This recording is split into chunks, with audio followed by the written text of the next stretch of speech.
përket rastit të zonjës Balluku? E para,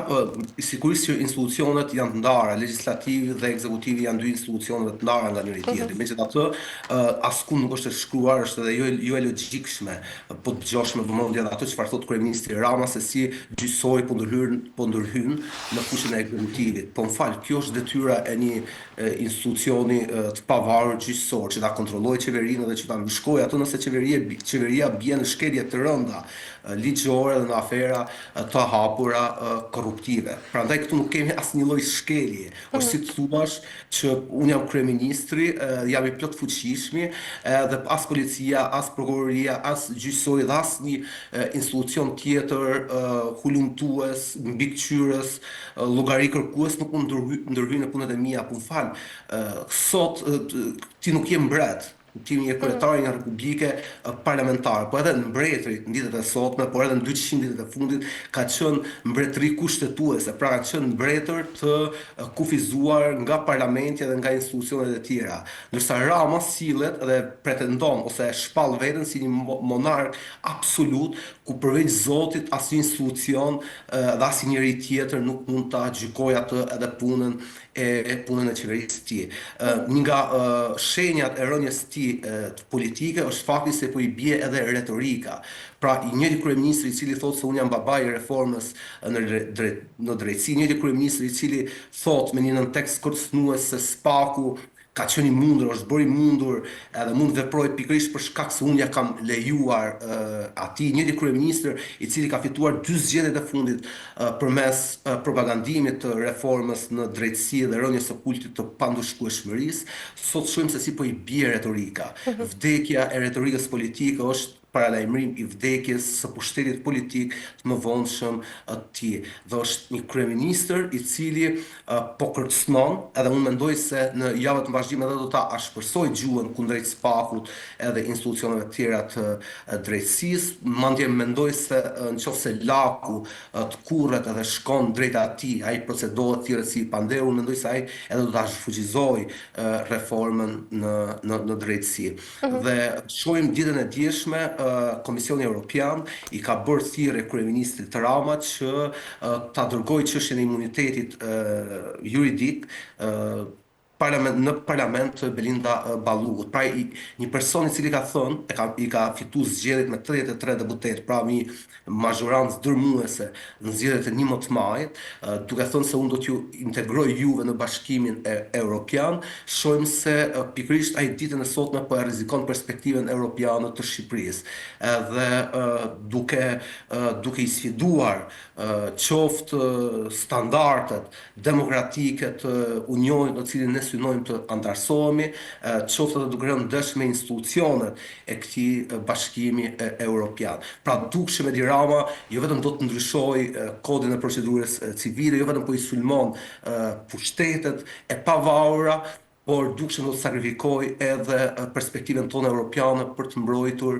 Belinda Ballukun. Dhe ky është njeriu i cili është njeriu i fundit në këtë botë i cili mund të flasë për respektimin e pavarësisë dhe ndarjes së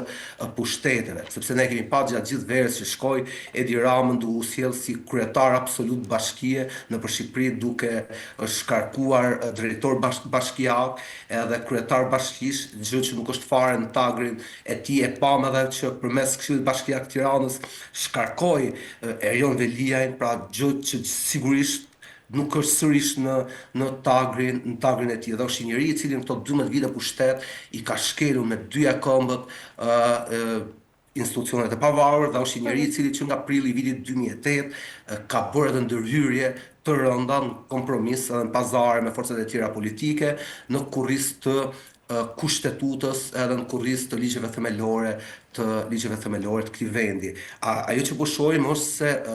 kryeministri i Republikës së Shqipërisë, qeveria e Shqipërisë, po shkon drejt lufte civile institucionale. Në njërin anë kemi institucione të pavarura, në anën tjetër kemi ekzekutivin edhe legjislativin, të cilët i ka në dorë Edi Rama, dhe po shohim që po shkohet drejt përplasjes midis këtyre dy forcave të mëdha institucionale në vend. Edhe sigurisht ana e drejtës nuk është në anën e